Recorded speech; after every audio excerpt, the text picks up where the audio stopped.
ఒంటిమిట్ట ఉప ఎన్నికల్లో భాగంగా కూటమి అభ్యర్థి ముద్దు కృష్ణారెడ్డి విజయం కోసం ప్రచారం ఉధృతమైంది. రాష్ట్ర రవాణా మరియు క్రీడల శాఖ మంత్రి Mandipalli Ramprasad Reddy, Nellore rural MLA Kotamreddy Sridhar Reddy, MLC Panchumarthi Anuradha, Rajampet parliament incharge Chemmarthi Jaganmohan Raju కలిసి గ్రామాన జోరుగా ప్రచారాన్ని ఉధృతం చేశారు. ముద్దు కృష్ణారెడ్డిని అఖండ మెజారిటీతో గెలిపిస్తే ఒంటిమిట్టను దేశంలోని అత్యున్నత పర్యాటక కేంద్రంగా, ఆధ్యాత్మిక దక్షిణ అయోధ్యగా తీర్చిదిద్దుతామని నాయకులు ప్రకటించారు. సంక్షేమ పథకాలతో ప్రజల మన్ననలు పొందిన కూటమి అభ్యర్థికి మద్దతు ఇవ్వాలని, మంచి ప్రభుత్వాన్ని కొనసాగించేందుకు సైకిల్ గుర్తుకు ఓటు వేయాలని పిలుపునిచ్చారు. మీ ఒక్క ఓటు మండల రూపురేఖలు మార్చగలదు అని వారు స్పష్టం చేశారు. ఈ కార్యక్రమంలో కూటమి నాయకులు, మహిళా నాయకులు, కార్యకర్తలు పెద్ద సంఖ్యలో ప్రజలు పాల్గొన్నారు.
నెక్స్ట్ సింగ్ పోతాను ఏడో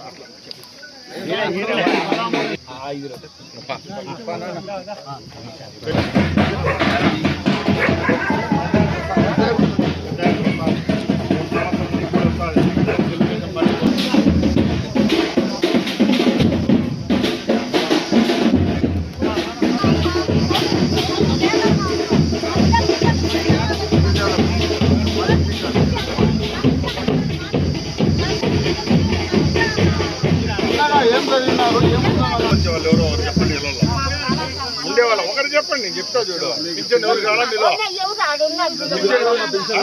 ఎవరికి మిగిలిన ఎవరికి మీ భర్తలకు కానీ మీకు కానీ పింఛన్లు వచ్చిన వాళ్ళు లేరా?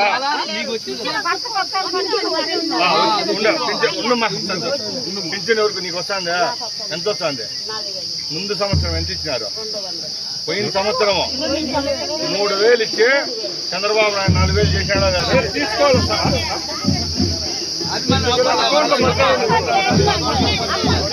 అకౌంట్లో డబ్బు పడతారు. వేస్తారు 15 వస్తే 3 సిలిండర్లు ఫ్రీ. 15వ తారీఖు నుంచి ఆడవాళ్ళకి బస్సు అంతా ఫ్రీ. రాష్ట్రంలో ఏడికన్నా బస్సు ఫ్రీ.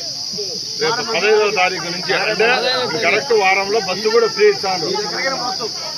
ఏజ్ గౌరవం కాపాడండి. ఖచ్చితంగా మీ ఉద్యోగాలు వచ్చేదానికి సార్ని అడిగి చదివిన వాళ్ళు కానీ కావాలి ఎవరైనా రాజకీయ